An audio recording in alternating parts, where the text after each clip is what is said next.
Alright, let's dive into this because Star Trek: Strange New Worlds just took a hard left turn into wacky territory, and I'm here for it. So, this episode, Human Best Friend, is basically the Hangover meets Star Trek, and honestly, it's a wild ride. But what makes this really interesting is how the show manages to balance its usual themes of diplomacy and teamwork with pure, unfiltered chaos. Personally, I think this is the kind of episode that reminds us why Star Trek has lasted so long. It's not afraid to experiment. So, the crew is on shore leave at this resort called the Cessna Grand, which is supposed to be a tech-free zone.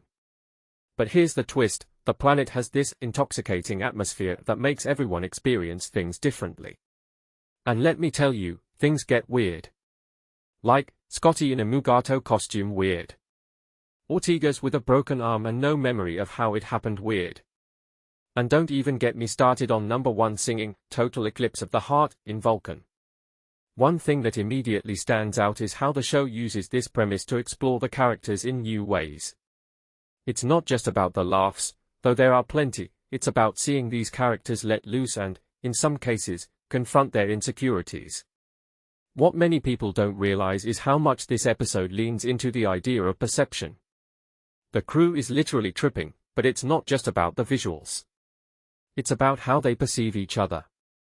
Take Ortega's and Scotty, for example. They start the episode basically hating each other, but by the end, they've bonded over their shared failures.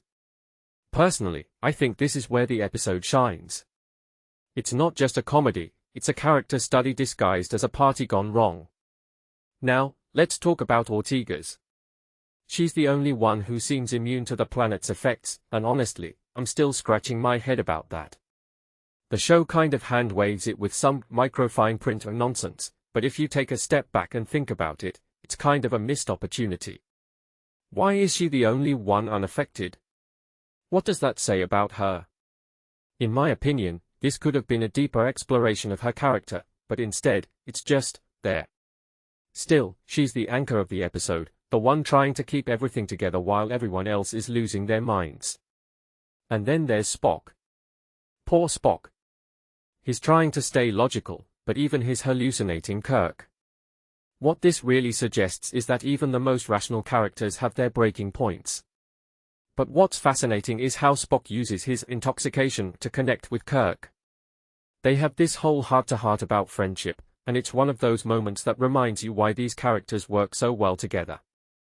It's not just about the missions, it's about the relationships. Now, let's talk about the bomb. Because, of course, there's a bomb. Scotty and Ortega's discover it in the shuttle, and it's a tense moment, but what makes it work is how it ties back to their earlier conversation. They both failed at something, piloting for Scotty, engineering for Ortega's, and that failure brought them together. It's a small detail, but I find it fascinating how the episode uses this to deepen their connection. And the fact that they have to fly the bomb away from the ship. Classic Star Trek high stakes, but with a comedic twist. What's really clever is how the episode resolves the Redaxian negotiations. The explosion from the bomb turns out to be the Redaxian formal right of peace, which is something they haven't seen in generations. If you think about it, it's a brilliant way to tie the chaos of the episode back to the show's core themes of diplomacy and understanding. The crew didn't mean to do it, but they ended up saving the day anyway. That's Star Trek at its best.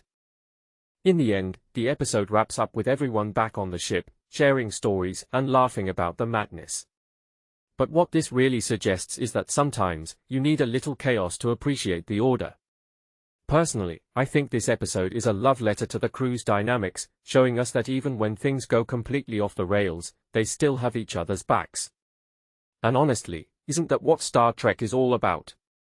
So, here's my final thought. This episode is a reminder that Star Trek doesn't have to be all serious all the time. It can be funny, it can be weird, and it can still be meaningful. What do you think? Did the episode work for you, or was it too much of a departure? Let me know in the comments, and don't forget to like and subscribe for more breakdowns like this. Until next time, live long and prosper.